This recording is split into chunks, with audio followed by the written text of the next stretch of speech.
Halo semua, jumpa lagi dengan saya Depri Saipullah. Kali ini saya kembali membahas soal timnas. Fokus pembahasan kita kali ini yaitu sesuatu yang kurang mengenakan karena muncul berita bahwa pemain naturalisasi merasa tidak nyaman dengan ulah dari segelintir fans timnas Indonesia yang kurang pintar menurut saya ya. FOMO, fans timnas yang tidak tahu aturan dan membuat para pemain timnas jadi tidak nyaman. Salah satu pemain yang merasa begitu adalah Nathan Chuaon. Pemain Swansea City ini, bek timnas Indonesia dan gelandang juga, saat di bandara mendapatkan gangguan berupa dikerubungi sehingga membuat tidak nyaman.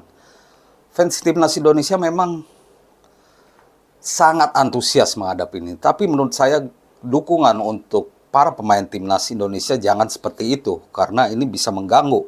Bahkan ayah Nathan sampai menutup IG-nya, juga Nathan menutup sorotan di story IG-nya, sehingga karena tidak nyaman, terlalu brutal.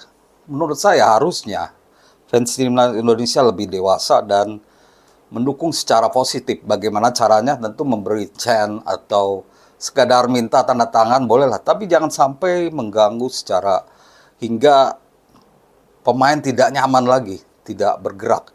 Harus diingat bahwa pemain timnas ini atlet ya, bukan artis. Seorang atlet harus fokus untuk memenangkan pertandingan.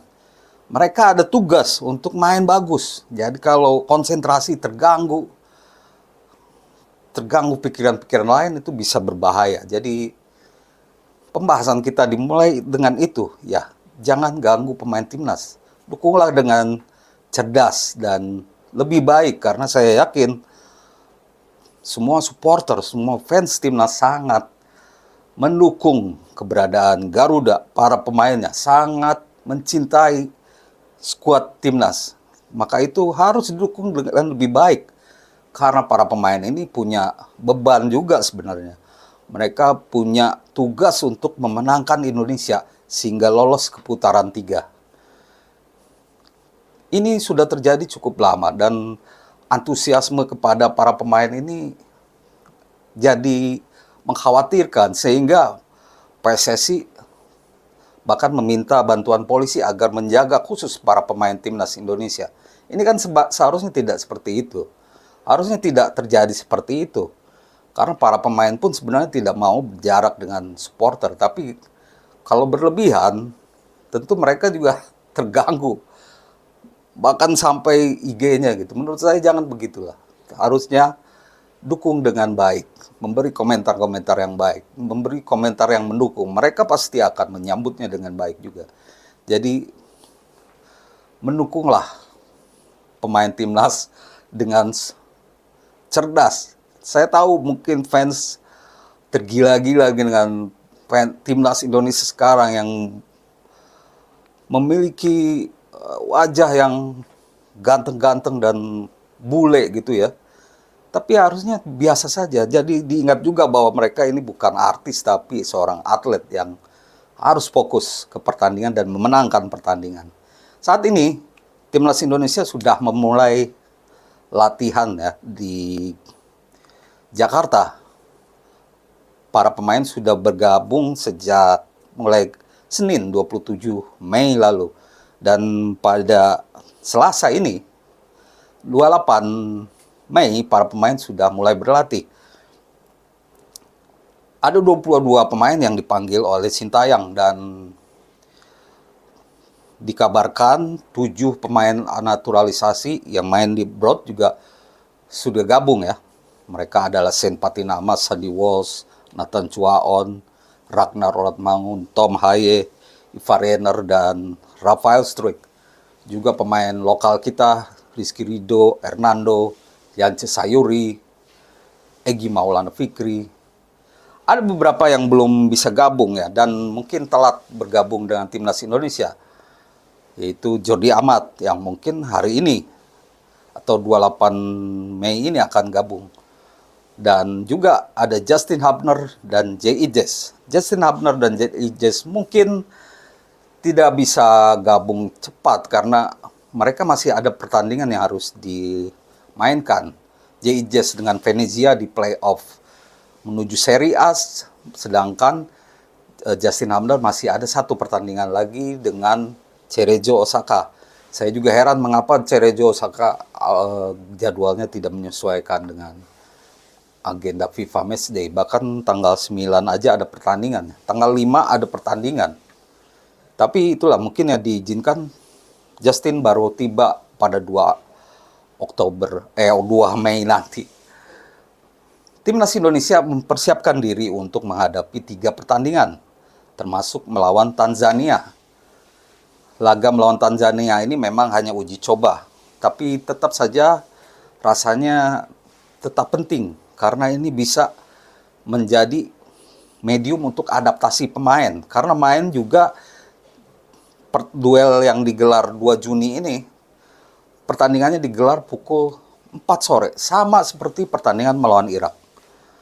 Sintayong pastinya akan menggunakan momen ini untuk mencoba seluruh pemainnya, 22 pemain.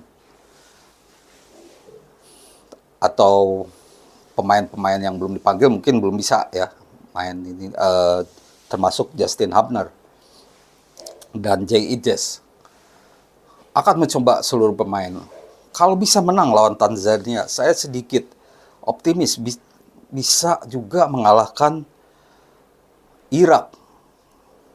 Tanzania tim yang cukup kuat, punya peringkat FIFA lebih tinggi dari Indonesia. Kita tahu tim-tim dari Afrika seperti apa, karena timnas U23 baru saja melawan Guinea ya di playoff Olimpiade. Permainannya seperti apa tahu, keras. Dan ini yang dibutuhkan, keras dan cepat.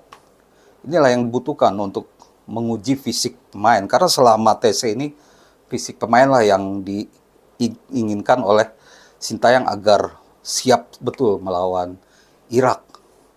Karena kita ingin secepatnya lolos, kita harus menyapu bersih duel melawan Irak dan Filipina.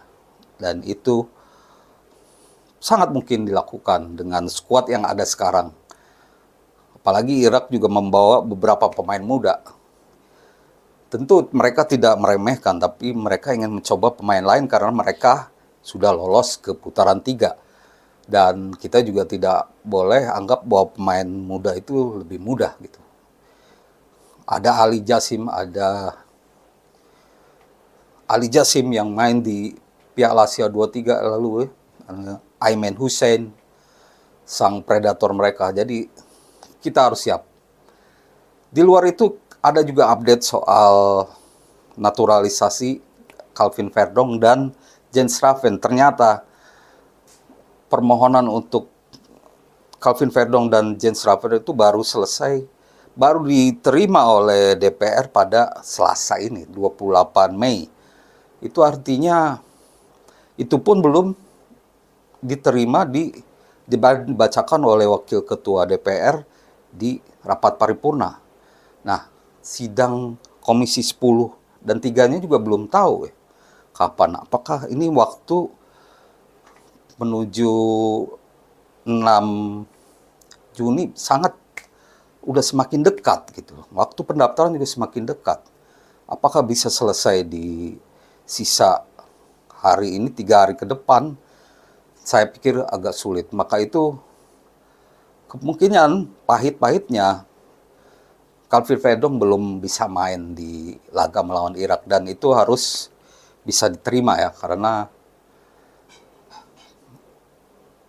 ya proses naturalisasi itu tidak bisa berjalan dengan cepat atau karena ada hal-hal harus diurus di DPR, lalu Kemenkumham, Seknek, dan hingga akhirnya diambil sumpah.